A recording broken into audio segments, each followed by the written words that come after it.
Idaho is known for its great outdoors, which teems with unique flora and fauna. However, invasive species can pose a threat to the survival of those native.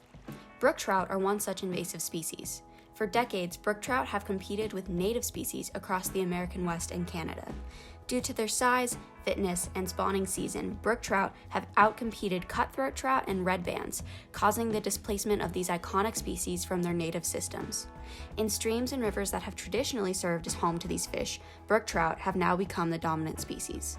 With the future of Idaho's state fish at stake, researchers and wildlife managers are exploring methods to control brook trout populations and reclaim these habitats for native species. For half a decade, Idaho Fish and Game, along with other researchers, have conducted studies on 2 test streams in central Idaho using the cutting-edge Trojan Y chromosome, or YY male strategy. These streams have historically lacked any fish species. However, over the past several decades, brook trout were introduced for sport, and the population has since skyrocketed. Using these isolated systems, researchers hope to explore the efficacy of this strategy so that it may one day be applied to larger systems where brook trout threaten native species. The impetus, it was a result of a trip to Yellowstone Park to attend a meeting on how to get rid of lake trout in Yellowstone. And towards the end of a talk, a professor from Minnesota talked about 2 methods for getting rid of invasive fish, and one of them was called daughterless, and it turned out that didn't work, but we didn't know that at the time. And the other was something that was called Trojan Y chromosome. And the original idea was by a guy named John Team. Hello, I'm John Team. I am a scientist who has been involved with the development of this YY fish strategy for eradicating invasive fish. I had read this paper about hormones in the environment causing sex reversal of fish in the Columbia River.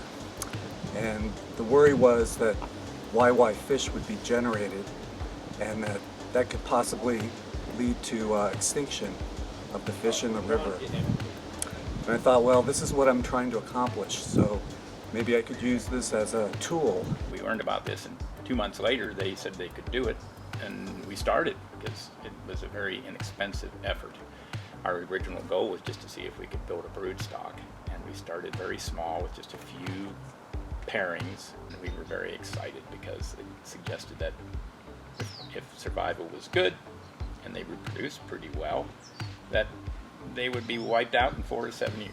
Brook trout are like humans in that they have the XY sex determination system, but of course they're not like humans in that you can make a fish that has 2 Y chromosomes and it can grow normally and reproduce normally and live a good life.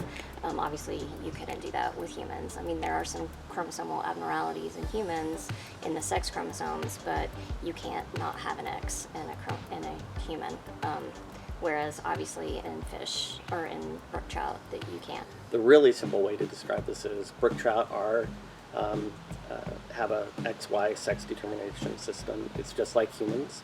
So brook trout that are XX are females, and that are XY that have the Y chromosome are males. The first step of this process is that you feminize the XY males, and you can feminize a male so that it produces eggs. And once you've done that, you can cross a feminized male with a regular male, and a quarter of those offspring are going to be YY super males. If you have a genetic test that can separate out XYs from YYs, then you can identify the YYs and you're going to keep those for your brood stock, and that's what's going to produce these fish that you use for putting out into these different treatment streams. You're going to mark your fish. You can fin clip them, you can put a tag in them, you can do a number of things that will identify the YYs. So you go out and you net up fish and you look for that mark and you let your fish go and you sacrifice the others.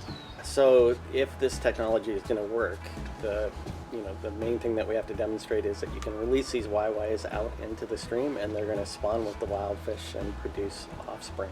And there's several ways that we can look at this. At the most basic way, you could just go out, you could put YYs every year and you would just start sampling over time. You could sample reproductively mature fish and you would expect that over time you'd start opening them up and you'd see more and more males. And so if it was working, the fish are reproducing, eventually it's going to go to all males just by looking at them.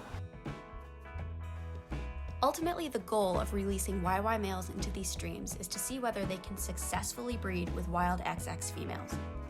Going back to our trusty Punnett square, we can see that 100% of the offspring of this pairing would be typical XY males. Eventually, as more YY males are released each year, the sex ratio in the system would shift, with males becoming the supermajority and females eventually disappearing from the population. Even without any sophisticated genetic technologies, it looks like it's working. Before the experiment, the sex ratio sat at nearly 50% female, 50% male. As of 2020, however, males made up 85% of the brook trout population in one test stream. In that same stream, 78% of recovered fry were found to be offspring of YY fish. So what are the benefits of the YY male strategy?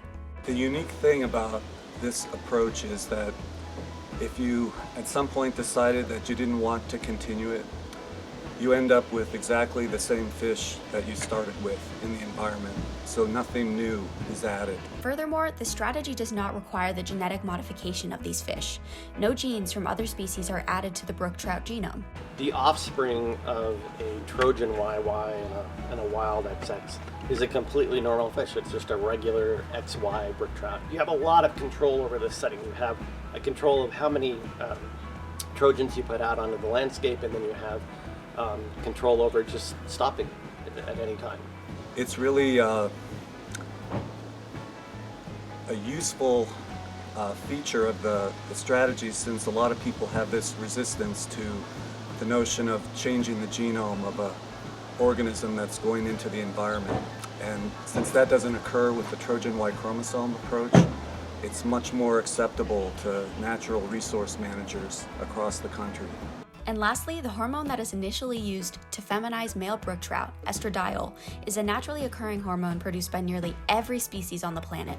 The hormone quickly dissipates as organisms excrete it, so no additional estradiol is added to the water systems where YY males are being released. Men produce it. We produce large amounts of estradiol as well as females, so it's just a ubiquitous natural hormone. It's not a synthetic hormone or anything else, and it's produced by all the fish in the stream, including the fish that you're trying to get rid of. The brook trout are producing it. Every bug, every animal along the bank. To learn more about the YY Male Project for brook trout or other invasive species in our state, visit idfg.idaho.gov. That's idfg.idaho.gov.